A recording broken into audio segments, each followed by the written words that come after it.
घर आज से करीबन 20 वर्ष पहले, 2025 चल रहा है, तो 20 वर्ष पहले ये घटना घटित हुई। और वो माई आई साहेब, कोई माँ सरकार भी बोलता है, वो माँ जो है, तो हमारे पास तो शब्द नहीं कि जन्म किसी गर्भ से निकले, प्रकट हुए।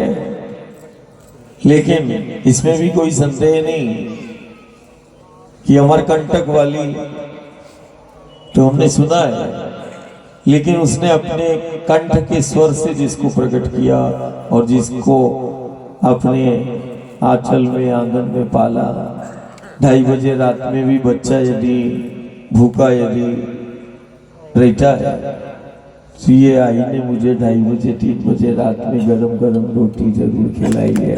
अपने जन्म देने वाले बच्चों को तो नहीं देखा, उसको बोला कि नहीं तू खा लेना, लेकिन सारी सारी रात जैसे एक शिशु के लिए माँ जागती है, ऐसे आई जो है कम से कम 10 से 15 वर्षों तक, 10 वर्ष तक लगातार जागी है रात भर। अब बताओ, 10 दिन मुश्किल होता है।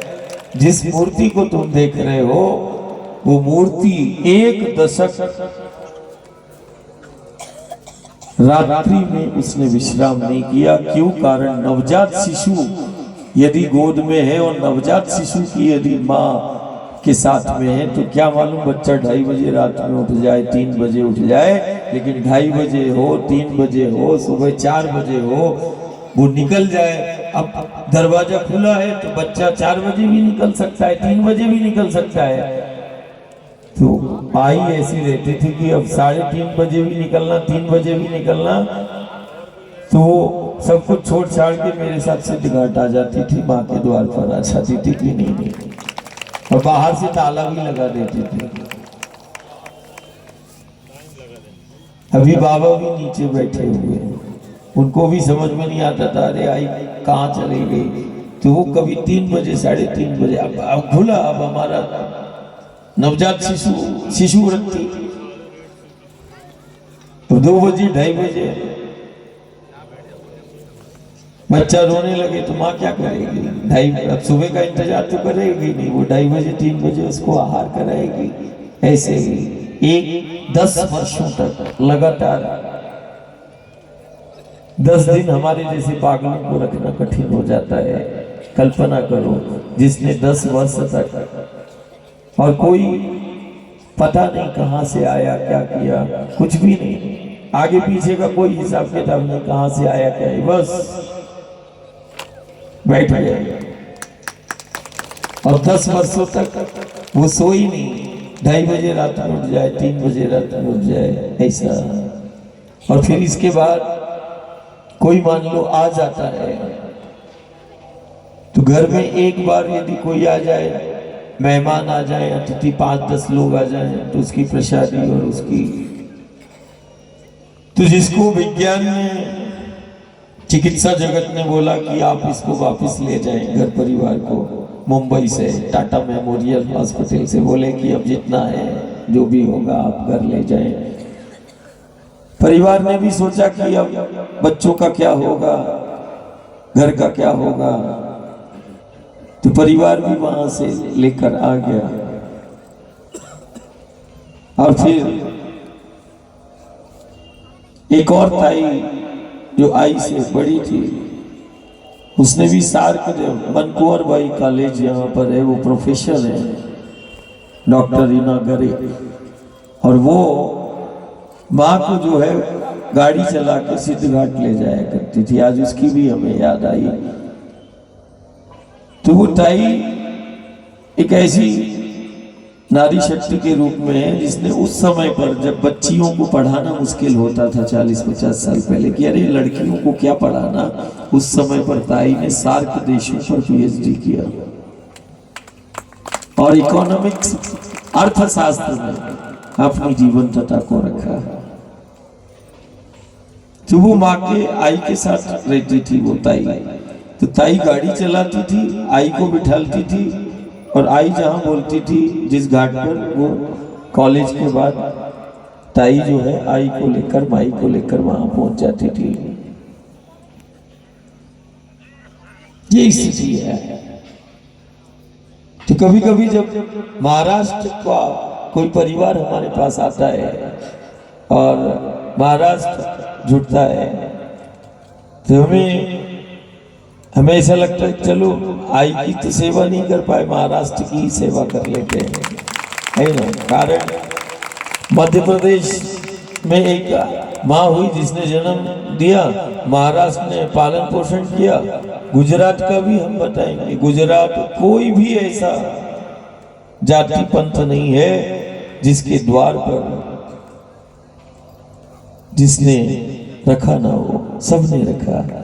कोई जाति पंथ की सीमाएं नहीं, ब्राह्मण के घर पर भी है, क्षत्रिय के घर पर भी है, वैश्य के घर पर भी है, आदिवासी के घर पर भी है, पंजाबी के घर पर भी है, मराठी के घर पर भी है, बंगाली के घर पे भी है, गुजराती के भी घर पर। ऐसा कोई भी प्रांत और भाषा नहीं है जिस घर में तुम्हें मिले ना, हर जगह पर। और सबने वैसा ही रखा, ऐसे परिवार। तो जब भाषा और जाति के अलग बांटने की बात होती है तो हमें पीड़ा होती कि हमें तो सबने ही रखा, हम सबके घर में रहे, अब हम कैसे अलग हम उसको करते हैं। तो जब देश को जाति के नाम पर बांटने का प्रयास चलता है और होता है, पंथ संप्रदाय प्रांत और भाषाओं के नाम पर जब देश को बांटने की बात आज वातावरण बनता है तो बड़ा पीड़ा होती है कि मैं कैसे बच जाऊं, किसको छोड़ दूं और किसके साथ हो जाऊं। कारण मेरे जीवन में तो हर एक जाति वर्ग प्रांत और भाषाओं का सबने मुझे उतने ही प्रेम से अपने घरों में, कारण मठ आश्रम तो नहीं है हमारा, घर में ही कहीं कुछ रखा होगा किसी गांव नगर में, तो सबने ही रखा है। अब किसको,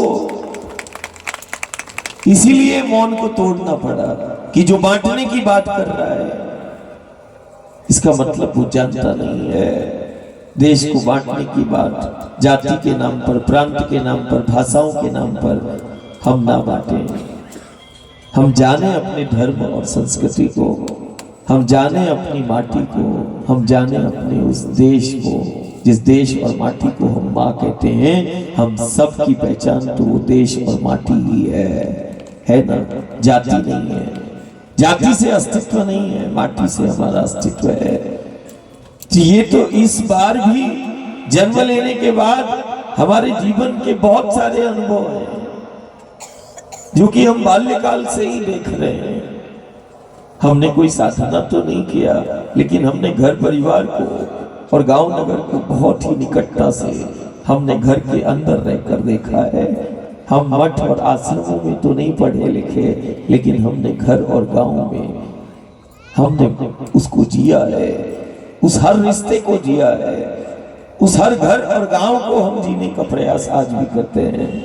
हमने जिया है और उसी गांव घर परिवार को देखकर हमारी ये अवस्था हो गई कि आज हम वायु पर ही चलते हैं, जल का बूंद भी नहीं लेते हैं।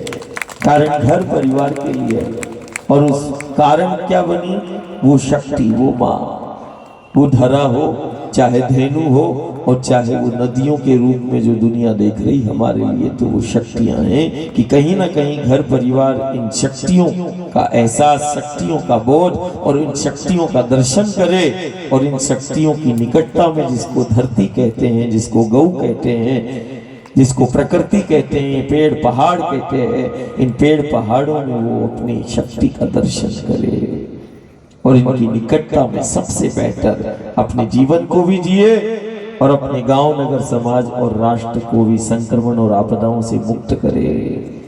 और पुनः सिर्फ घर चलाने के लिए ये शक्तियां नहीं, ये तो वो शक्तियां हैं जो हमारे हाथों से जगत का संचालन करा देती हैं, विश्व का संचालन करा देती हैं, हमें विश्व वंदनीय बना देती हैं। तो केवल घर चलाने के लिए ये शक्तियां नहीं, ये तो वो शक्तियां हैं जिन्होंने दुनिया को चलाया है और दुनिया वाले को अपने द्वार पर खड़ा कर किया है। ये वो शक्तियां हैं। जहां दुनिया वाला मिल जाए चलाने वाला, तो जहां दुनिया चलाने की सामर्थ्य इन शक्तियों से प्राप्त हो जाए। हमारे पास वो शक्तियां हैं। एक बार फिर से हम तो वो साधना कहो लो, जो भी कहो लो, हम तो जीवन ही कहते हैं कि नहीं, ये जीवन ही उस माँ का है। लेकिन जो भी जीवन से तुम देख समझ पा रहे हो, उसको धारण करके तुम जीने की बात करो। थोड़ा सा भी यदि इन शक्तियों की निकटता में तुमने जी लिया, तो मुझे लगता है कि तुम इस जीवन में अपने योगदान को सुनिश्चित कर लोगे और सबसे बेटर अपने गांव और घर को बना लोगे। यही प्रार्थना है उस धर्म के लिए, उस संस्कृति के लिए, जो धर्म, जो संस्कृति इन शक्तियों का दर्शन कराती है और जो जीना सिखाती है। दुनिया के अंदर केवल वो सनातन, वो संस्कृति है, वो धर्म है, जो जगत की आधारभूत शक्तियों का दर्शन और उनकी निकटता में जीना। और इसी के लिए परमात्मा ईश्वर गुरु गोविंद का आना होता है बार बार, उस माँ के कारण। इस महाशिवरात्रि की रात्रि में ये सबसे बड़ी आस्था और श्रद्धा हो जाएगी कि नहीं, वो शिव भी प्रत्यक्ष है और वो शक्तियां भी प्रत्यक्ष हैं। हमें तो केवल अपना वो दृष्टि जो गुरु देने का प्रयास करते हैं, गोविंद ने दिया, वो दृष्टि से तुम देखना। शिव और शक्ति के तुम सानिध्य में ही बैठे हो इस देवभूमि भारत में। ये दोनों ही चीजें आज भी प्रत्यक्ष हैं, युग और सती साक्षी हैं। शिव भी है, शक्ति भी है, शंकर भी है, देव भी है, महादेव भी है, लेकिन अकेले नहीं है, शक्ति के साथ में है। कोई अच्छी शक्ति नहीं इस देवभूमि भारत में है, प्रामाणिकता है। बस एक दृष्टि, एक नजरिया, एक विचार गुरु गोविंद का दिया हुआ, गुरु गोविंद का दिया हुआ वो दृष्टि से तुम मेरी नजर से देखो, तुम्हें शिव और शक्ति हर क्षण, हर पल, हर एक सांसों में, हर एक धड़कन में तुम्हें शिव का एहसास होगा, तुम्हें शक्ति का एहसास होगा, शिव का एहसास होगा हर सांस में, शक्ति का एहसास होगा तेरी हर एक धड़कन में। मैं तो पल की भी बात नहीं करता, हर सांस में शिव है और हर धड़कन तेरी वो शक्ति का एहसास कराएगी। शिव शक्ति से ही तो चैतन्यता है इस जीव जगत ब्रह्मांड की, नहीं तो सब फिर व्रत है, मुर्दा है। जीवन पता तो उसी से है, ये प्रमाणिकता है।